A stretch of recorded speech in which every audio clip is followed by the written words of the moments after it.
चलिए आज हम देखेंगे एनसीईआरटी सॉल्यूशन सीरीज में क्लास 12th का चैप्टर 5 कंटिन्यूटी एंड डिफरेंशिएबिलिटी की exercise 5.8।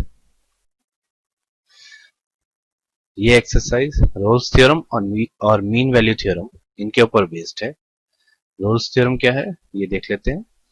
Late F be a function in the closed interval a to b to r be continuous on this closed interval AB and differentiable on open interval AB such that FA equal to FB where A and B are some real numbers, then there exists some C in AB open interval such that f dash C equal to 0।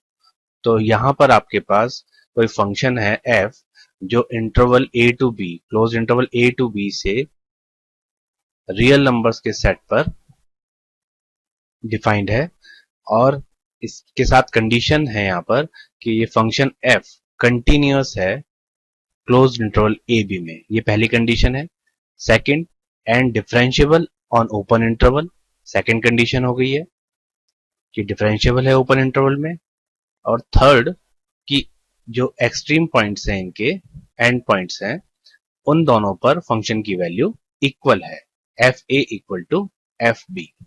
अगर ये तीन बातें आपकी prove होती हैं या तीन बातें आपकी सही हैं किसी फंक्शन f के लिए, then there exist some c, तो कोई एक नंबर c एग्जिस्ट करेगा जहां पर f डैश c क्या हो जाएगा 0। डेरिवेटिव फंक्शन का करेंगे और उसको 0 आएगा हमारे पास उस पर्टिकुलर पॉइंट पर। तो ये हमारे पास तीन कंडीशंस रहेंगी। ज्योमेट्रिकली ये आपको ये बताता है कि मान लिया कोई आपके पास ये फंक्शन है जिसका ग्राफ इस तरीके से मान लिया बना हुआ है, ठीक है। तो अब ये कहता है ये फंक्शन कि कोई एंड पॉइंट्स हैं ये आपके पास एफ ए 0 है, इट मीन्स ये वाला पॉइंट हो जाएगा a और ये वाला पॉइंट हो जाएगा b यहां पर। तो ये एंड पॉइंट्स हो गए इन दोनों कंडीशंस पर, यानी कि 0 है, ये आपका ग्राफ बन रहा है, ठीक है, ये y एक्सिस हो गई। तो यहां पर एफ ए 0 बनेगा, एफ बी यहां भी 0 बनेगा। तो अगर ऐसा होता है कि आप यहां से चल रहे हैं, ये फंक्शन इंक्रीजिंग था और वापस यहां पर 0 आ रहा है, इसका मतलब कहीं पर जाकर ये फंक्शन क्या होना शुरू हो जाएगा, डिक्रीज होना शुरू हो जाएगा। तो अगर यहां से ये इंक्रीज हो रहा है ऊपर में तो कहीं पर तो डिक्रीज होगा। तो उस इंक्रीजिंग और डिक्रीजिंग से पहले एक स्टेज आपके पास ऐसी आ जाएगी जहां पर फंक्शन क्या हो जाएगा, ये जहां पर फंक्शन एफ डैश सी 0 हो जाएगा। तो ये आपका पर्टिकुलर पॉइंट होगा जहां पर वो c लाइज करेगा a और b के बीच में, जहां पर एफ डैश सी 0 होगा। ये इसका ज्योमेट्रिकल इंटरप्रिटेशन है। तो यहाँ ये कैसा पॉइंट हो जाएगा, ये एक तरीके से टेंजेंट हो गई आपके पास, ये आपके पास टेंजेंट हो गई है पैरेलल टू एक्स एक्सिस। तो ये आपको एक इसको टेंजेंट का बारे में भी एक रोल्स थ्योरम बताती है कि हमारे पास जो स्लोप है टेंजेंट का स्लोप आएगा वो हम डेरिवेटिव से भी फाइंड कर सकते हैं, ये भी हमें रोल्स थ्योरम बताती है। तो तीन कंडीशंस हैं आपके पास। पहला कंटिन्यूअस होगा क्लोज्ड इंटरवल में, डिफरेंशिएबल होगा ओपन इंटरवल में, और एंड पॉइंट्स आपके वहां पर वैल्यू इक्वल होंगी, F A equal to F B. Then there exist a point C belongs to AB such that f dash c equal to 0। ये इसका ज्योमेट्रिकल इंटरप्रिटेशन हो गया है, ये कहलाती है रोल्स थ्योरम। इसी के साथ सेकंड आती है आपके पास मीन वैल्यू थ्योरम जिसको आप बोलते हो। तो मीन वैल्यू थ्योरम का दूसरा नाम आपका लेग्रांज थ्योरम भी है, लेग्रांज मीन वैल्यू थ्योरम भी बोलते हैं इसको। लेग्रांज साइंटिस्ट के नाम पर, ये मैथमेटिशियंस के नाम पर है। यहां पर भी आपको फंक्शन दिया हुआ है f क्लोज इंटरवल से r पर डिफाइन हो रहा है और ये कंटिन्यूअस है। सेम कंडीशन है जैसे कि रोल्स थ्योरम में थी कि कंटिन्यूअस होगा क्लोज इंटरवल में, डिफरेंशिएबल होगा ओपन इंटरवल में, then there exist a point c, एक c ऐसा एग्जिस्ट करेगा एक पॉइंट f डैश c जहां पर वैल्यू होगी उसकी F B minus F A upon B minus A. तो वहां पर हमारे पास एफ डैश सी 0 था रोल्स थ्योरम में, और यहां पर मीन वैल्यू थ्योरम में एफ डैश सी की वैल्यू है F B minus F A upon B minus A. बाकी सारी कंडीशन सेम है। अगर आप इनको कंपेयर करोगे दोनों थ्योरम्स को, मीन वैल्यू थ्योरम को शॉर्ट में एमवीटी बोल देते हैं, तो आप देखोगे कि मीन वैल्यू थ्योरम एक्सटेंशन है किसका, रोल्स थ्योरम का। कैसे? अगर रोल्स थ्योरम में थर्ड कंडीशन थी आपके पास कि एफ ए और एफ बी क्या हो जा रहे थे, इक्वल। तो अगर एफ ए और एफ बी इक्वल हैं आपके पास, तो यहां पर ये न्यूमरेटर जो है इसकी वैल्यू क्या हो जाएगी, उस केस में 0 हो जाएगी। तो एफ डैश सी क्या हो जाएगा, 0 हो जाएगा पूरा। यही आपकी रोल्स थ्योरम थी। तो mean value theorem is an extension of Rolle's theorem. तो हम इस एक्सरसाइज में हमें इन्हीं दोनों थ्योरम्स के लिए आपको फंक्शंस को वेरीफाई करना है। चलिए एक्सरसाइज शुरू करते हैं। Question number 1, verify Rolle's theorem for the function f(x) equal to x square plus 2x minus 8 in the interval -4 to 2। यहां पर आपको रोल्स थ्योरम वेरीफाई करना है। तो आप देखोगे ये क्या बन रहा है, पॉलिनोमियल फंक्शन बन रहा है। पॉलिनोमियल फंक्शन हम लोगों ने पढ़ा है कंटिन्यूअस होता है, इसकी पिछली एक्सरसाइज में इस चैप्टर की, ठीक है। तो कंटिन्यूअस होता है और साथ में डिफरेंशिएबल भी होता है। तो आप सिर्फ यही एक लाइन आप यहाँ पर लिख के इसको खत्म कर सकते हैं कि पॉलिनोमियल फंक्शन है यहाँ पर ये एक्स स्क्वायर प्लस 2x, और ये फंक्शन कंटिन्यूअस होता है, क्लोज्ड इंटरवल में होगा यहाँ पर, और डिफरेंशिएबल होगा ओपन इंटरवल में। ये दोनों रोल्स थ्योरम की कंडीशन से हमने लिए हैं। वैसे वो सभी जगह पॉलिनोमियल कंटिन्यूअस होता ही है, ठीक है। तो यहाँ पर पहली दो कंडीशन सेटिस्फाई हो रही है रोल्स थ्योरम की। अब थर्ड कंडीशन देख लेते हैं कि एफ बी और एफ ए क्या इक्वल हैं। तो पहले F minus four F A की वैल्यू निकाली, एक्स की जगह पर -4 रखेंगे यहाँ पर, तो -4 स्क्वायर प्लस 2 इंटू -4 -8, तो -4 का स्क्वायर यहाँ पर बन जाएगा 16, 2 इंटू -4 बन जाएगा -8 और ये 16 -16 0 आ गया। F2 की वैल्यू को चेक करेंगे तो अब 2 स्क्वायर प्लस 2 इंटू 2 रखा जाएगा यहाँ पर, तो 2 स्क्वायर 4 बनेगा, 2 इंटू 2 अगेन 4 -8, ये भी 0 आ गया है। इसका मतलब F -4 और F2 की वैल्यू भी क्या आ रही है, 0 आ रही है। तो आपके पास तीसरी कंडीशन भी यहाँ पर सेटिस्फाई हो रही है, कंटिन्यूअस भी है, डिफरेंशिएबल भी है, और F A equal to F B भी है। Then there exist a C. अब रोल्स थ्योरम क्या कहती है, then there exist a C such that F dash C equal to 0। तो आपने अब डेरिवेटिव करना है फंक्शन का, तो एफ डैश सी को आपने क्या रखना है, 0 रखना है, और आपको देखना है कि क्या ये जो सी आ रहा है ये आपका इंटरवल में ही आ रहा है या इंटरवल के बाहर है कोई पॉइंट। तो आपने पहले चलो एफ एक्स की वैल्यू आपने लिखी, इसका डेरिवेटिव करा आपने, तो आएगा एक्स स्क्वायर का डेरिवेटिव 2x, और 2x का डेरिवेटिव बन जाएगा 2। अब आपने एफ डैश सी को 0 रखना है रोल्स थ्योरम के अकॉर्डिंग। एफ डैश सी का मतलब है x की जगह पर आप c रख देंगे, तो यहां पर आ जाएगा 2c plus 2, 2c plus 2, x की जगह पर c रख दिया यहां पर हमने, तो 2c प्लस 2 इक्वल टू 0। तो c की वैल्यू यहां से क्या आ रही है, -1। -1 इस इंटरवल के बीच में लाई करेगा, -1 बिलोंग्स टू दिस इंटरवल। तो रोल्स थ्योरम पूरी सेटिस्फाई हो रही है, this means hence roles theorem is verified for the given function. इतना ही काम करना है आपको यहां पर। नेक्स्ट क्वेश्चन देख लेते हैं। Question number 2, examine if Rolle's theorem is applicable to any of the following functions. ये यहाँ पर दिए हैं 3 फंक्शंस, इनके लिए रोल्स थ्योरम के बारे में बात हो रही है। कैन यू से something about the converse of Rolle's theorem. Converse of Rolle's theorem के बारे में कुछ बता सकते हैं क्या हम, वो हम देख लेते हैं। कन्वर्स में क्या है उसमें कि वहां हम कहते हैं कि एक पॉइंट सी लाई करेगा जहां पर एफ डैश सी 0 होगा। कन्वर्स में एफ डैश सी 0 रख के सी पॉइंट फाइंड कर लेंगे, ठीक है। तो यहाँ पर चेक कर लेते हैं पहले कि क्या रोल्स थ्योरम अप्लाई हो भी रही है या नहीं हो रही है। पहला फंक्शन मॉड फंक्शन है आपके पास, तो आप देखोगे मॉड फंक्शन को आप चेक करोगे, कंटिन्यूटी एंड डिफरेंशियबिलिटी ये जो चैप्टर है इसकी शुरू की एक्सरसाइजेस में आप ये मॉड फंक्शन नहीं है, सॉरी ग्रेटेस्ट इंटीजर फंक्शन है। तो ग्रेटेस्ट इंटीजर फंक्शन के बारे में आपने पढ़ा है और उसके बारे में आपने डिस्कस भी करा है वहां पर हमने पूरा। ठीक है, तो यहाँ पर हमने रोल्स थ्योरम की पहले तीनों कंडीशन लिख ली हैं कि फंक्शन कंटिन्यूअस होगा ओपन इंटरवल में, डिफरेंशिएबल होगा, फंक्शन कंटिन्यूअस होगा क्लोज इंटरवल में, डिफरेंशिएबल होगा ओपन इंटरवल में, और F A equal to F B होगा।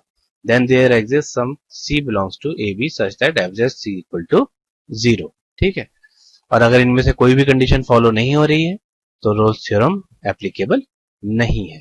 तो पहला हमने देख लिया ग्रेटेस्ट इंटीजर फंक्शन है, तो ग्रेटेस्ट इंटीजर फंक्शन को आप देखोगे तो ये इंटीग्रल पॉइंट्स पर ही आपका क्या करता है, सेटिस्फाई नहीं हो रहा है, कंटिन्यूअस नहीं आएगा। ठीक है, क्यों?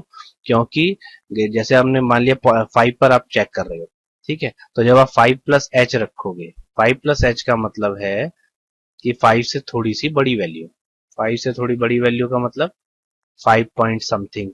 ठीक है, 5.0001 करके भी आप लिख लो। तो जब आप इसका ग्रेटेस्ट इंटीजर फाइंड करोगे तो वो 5 आएगा। ठीक है, लेकिन जब आप कंटिन्यूटी चेक करते हो 5 माइनस एच के लिए, तो वहीं पर आपका क्या हो जाएगा, ये गड़बड़ हो जाएगी, क्योंकि तब 4.999 करके जब आएगा तो उसका ग्रेटेस्ट इंटीजर आपके पास बन जाएगा 4। तो दोनों वैल्यूज अलग हो जाएंगी, तो फंक्शन कंटिन्यूअस नहीं रहेगा अपने एक्सट्रीम पॉइंट्स के ऊपर। इसीलिए क्योंकि पहली ही कंडीशन सेटिस्फाई नहीं हो रही है, तो यहां पर हम कह सकते हैं कि रोल्स थ्योरम वेरीफाई नहीं होगी इन पॉइंट्स के लिए। आप इसको और डिटेल में भी कंटिन्यूटी और डिफरेंशिएबिलिटी प्रूव कर सकते हो, जैसा कि हमने पिछली एक्सरसाइजेज में करा है। उसके लिए आप पिछले वीडियो आप देख सकते हो एक्सरसाइजेस के। तो the function F x is not continuous, वो हमने यहाँ पर चेक करके भी देख लिया है कि F5 पर जो थर्ड कंडीशन है वो अब और भी आराम से चेक हो सकती है कि F5 आपने फाइंड करा वो 5 आ रहा है, और F9 आप फाइंड कर रहे हो तो वो 9 आएगा। यानी कि दोनों वैल्यूज क्या आ रही हैं, अलग अलग आ रही हैं, जबकि रोल्स थ्योरम कहती है कि FA और FB की वैल्यू इक्वल आनी चाहिए। तो यहाँ पर ये वैल्यू इक्वल नहीं आ रही है, इसलिए रोल्स थ्योरम एप्लीकेबल नहीं हो रही है। सेकंड पार्ट में भी चेक करोगे आप तो यहां भी आपका सेम कंडीशन रहेगी, एफ ए और एफ बी की वैल्यू इक्वल नहीं आ रही है, फंक्शन कंटिन्यूअस भी नहीं है, इसीलिए रोल्स थ्योरम एप्लीकेबल नहीं होगी यहां पर भी। थर्ड को देख लेते हैं। थर्ड फंक्शन है आपके पास F X equal to x square minus 1, तो ये पॉलिनोमियल फंक्शन है, तो कंटिन्यूअस होगा और आपका डिफरेंशिएबल भी होगा।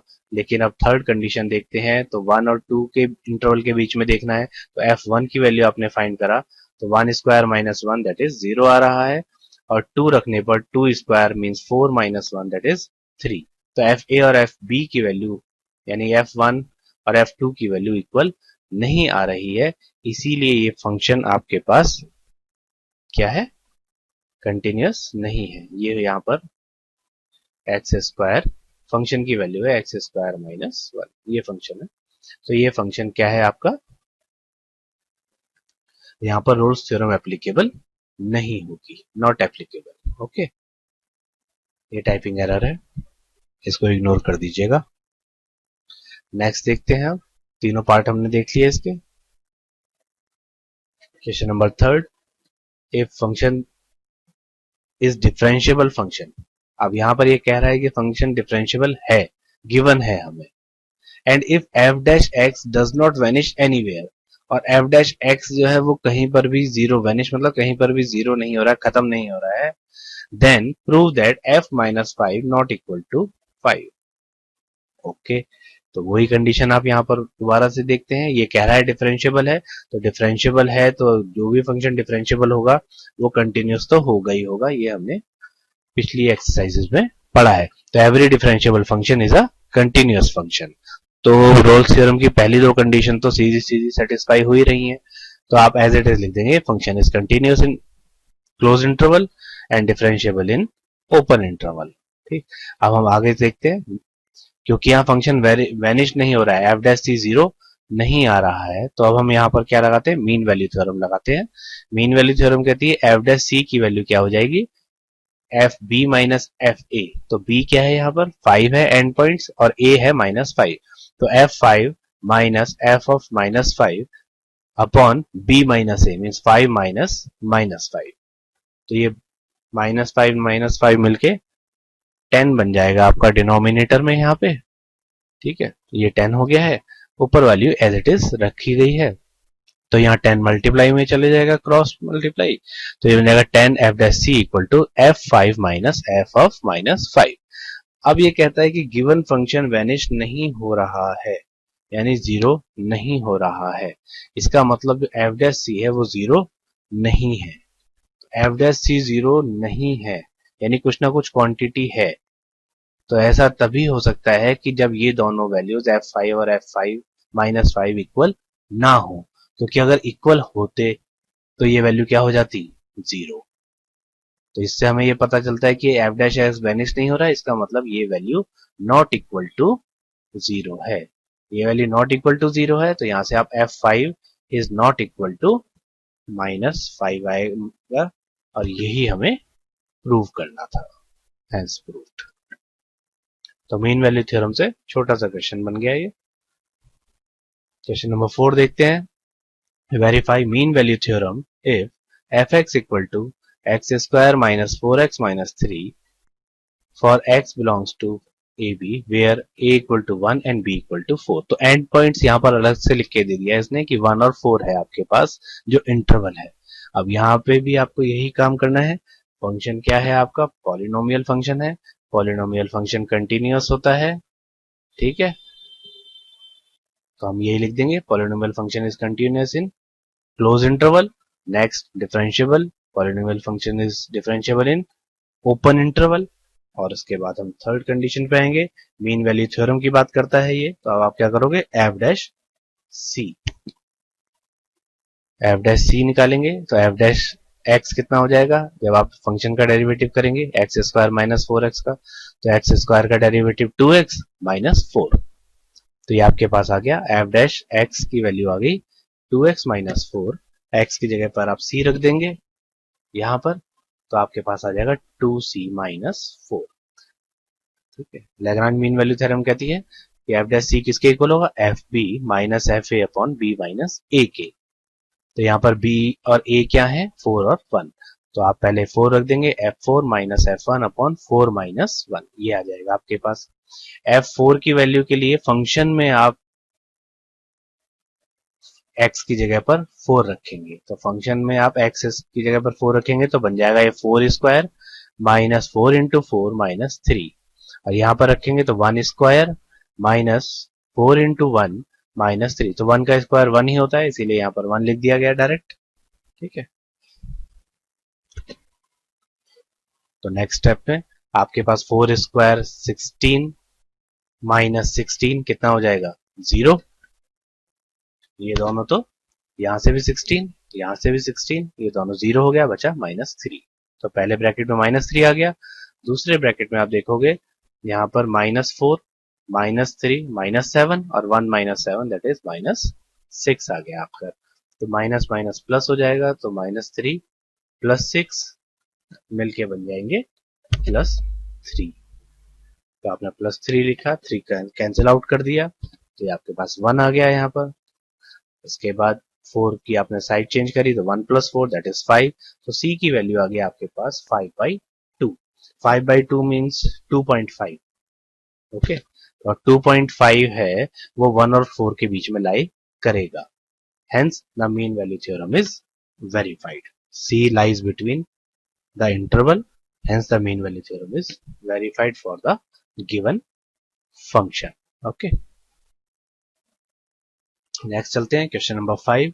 Verify mean value theorem if f(x) equal to x cube minus 5x square minus 3x for x belongs to close interval AB where a equal to 1 and b equal to 3। तो जैसे question number 4 था same है, बस function थोड़ा सा change है, cubic function है, और इंटरवल के एंड पॉइंट्स थोड़ा सा चेंज है आपके। तो आपको वैसे ही आपको लिखना है कि फंक्शन यहाँ भी क्या है, पॉलिनोमियल फंक्शन है, तो आप लिख देंगे फंक्शन इज पॉलिनोमियल, इसीलिए ये कंटिन्यूअस होगा क्लोज इंटरवल में, और फंक्शन जो है पॉलिनोमियल है अगेन, इसीलिए डिफरेंशिएबल होगा किसमें, ओपन इंटरवल में। ठीक, थर्ड कंडीशन आती है, आप एफ डैश निकालते हो, डेरिवेटिव निकालते हो, तो वहां पर आएगा 3x स्क्वायर यहाँ पर एक्स क्यूब का डेरिवेटिव करोगे 3x², एक्स स्क्वायर का करोगे 2, यानी 5 इंटू 2 10x बन जाएगा -3, तो बनेगा 2x² माइनस 10x माइनस 3। तो आपने ये लिख दिया, ये 3x² माइनस 10x माइनस 3। तो ये आपके पास डेरिवेटिव आ गया है। डेरिवेटिव में एफ डैश सी फाइंड करने के लिए एफ डैश सी में क्या करोगे, x की जगह पर c सब्स्टिट्यूट कर देंगे, तो ये बन जाएगा 3c², ये आ गया आपके पास 3c² minus 10c minus 3। F B minus F A रखना है आपको, तो वैल्यू रखनी पड़ेगी फंक्शन में। तो f3 की वैल्यू आपने रखी है, तो बन जाएगा 3 cube minus 5 into 3² minus 3 into 3। इसी तरह से 1 रखेंगे तो 1 cube minus 5 into 1² minus 3। Denominator में 3 माइनस 1 दैट इज 2। तो 3 क्यूब करेंगे 27, 3² 9 into 5 45 minus 3 into 3 9 minus 1 cube 1 होगा, 1² 1 अगेन तो -5, ये आ जाएगा। अब आप इनको सब्ट्रैक्ट कर लेते हैं, -27 एंड माइनस माइनस +7 बन जाएगा, दैट इज 20। 20/2 मीन्स -10 आएगा आपके पास 20/2, और आपने ये 3² minus 10c minus 3 equal to ये वैल्यू आ जाएगी। इसको अब आप फैक्टर्स कर लेंगे, यहाँ पर फैक्टर्स करेंगे मिडिल टर्म को स्प्लिट करके, तो आपके पास दो फैक्टर्स आ जाएंगे c-1 एंड 3c-7। यहां से आप चेक करोगे तो c की वैल्यू एक 1 आ रही है और एक 7/3 आ रही है।